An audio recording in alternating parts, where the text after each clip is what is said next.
Welcome to Semi-Crunchy Life.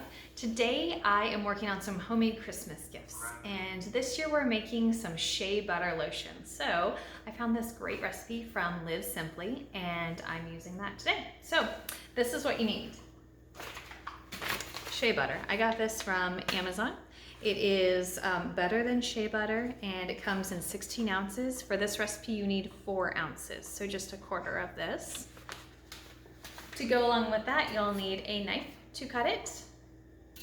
You'll need some sort of oil. So the recommendation is like an almond oil or coconut or avocado or any of those types of oils that are nourishing to your body. So I have that.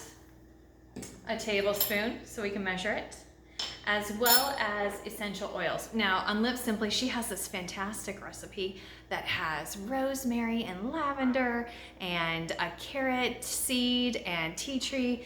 I don't have the carrot seed oil, so I just grabbed what I had, and I have this raspberry mint Aveda oil that comes from one of my favorite people. So I decided I'm gonna use that for this recipe today.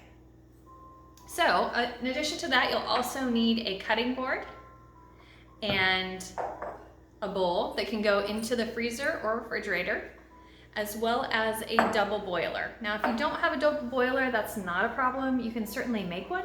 You could even make one using a glass bowl and a pot. You just want to make sure that the water doesn't touch the pot or the glass that you are placing upon it. So, for instance, my double boiler here has a pot that sits on top of the pot, and there is boiling water inside. I've got it already going because this is a really quick process, so I just wanted to keep it going for you guys. So that's all you need. First step is you take the shea butter and we cut it up into chunks.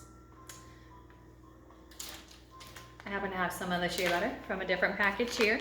It comes nicely sealed, so it's not all, you don't get all dirty with your hands. Just cut this open, and then we'll take a quarter of it and we'll chunk it up, and we'll toss this into the double boiler. I should have mentioned, you also want to have some paper towels handy because it does get a little bit messy. So the shea butter has been melting for maybe 15 seconds and it's already pretty liquidy. Can you see in there? Fairly liquidy. We'll let it continue melting down, and then we'll add in the almond oil. Again, it's 2 tablespoons.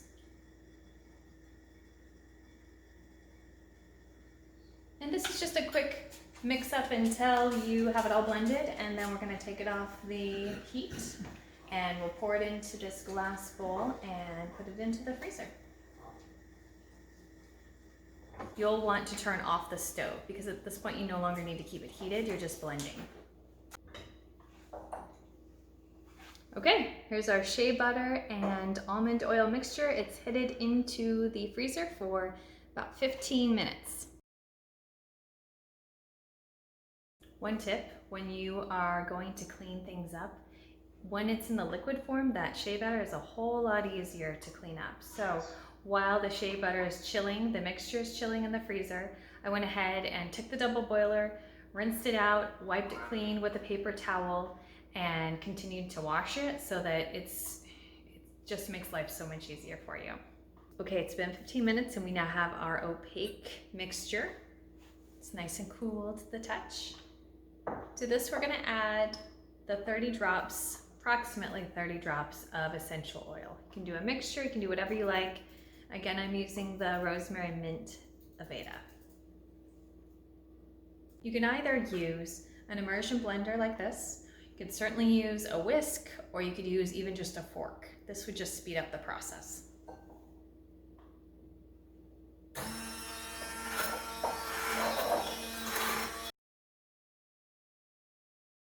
Now that it's all whipped together, we take the finished product and we pour it into the container that you're going to keep it in. I found these fun little containers on Amazon. You can find them probably anywhere. They're just a little 4-ounce container that has a lid that will screw on to it. So we'll add that. One thing that's gonna make this a little bit easier, if you happen to have one, is a funnel. You don't have to, but it'll just make it a little bit easier for you.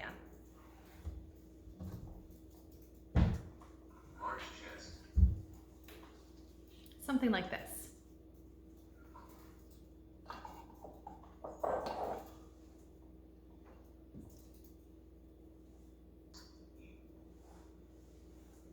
It fits. Smells good, it feels good to me. If you find it to be a little bit too greasy, you can add a little bit of arrowroot flour or even a cornstarch just to help absorb a little of that oil. But if you're happy with it, then put the lid on it and you can put it in your cabinet or you can gift it. Add a little ribbon and it would be a very cute little gift. Maybe something like this with a little bow. And really, this is the fun part. You're limited only by your own creativity when it comes to how you're going to package it. It could be in a box, it could be in an envelope, a giant envelope. It could be in a little bag. It could be tucked with some other items in a box with some like crushed paper or even just a simple ribbon. It's really pretty. So enjoy. And again, this came from Live Simply. Have a good day.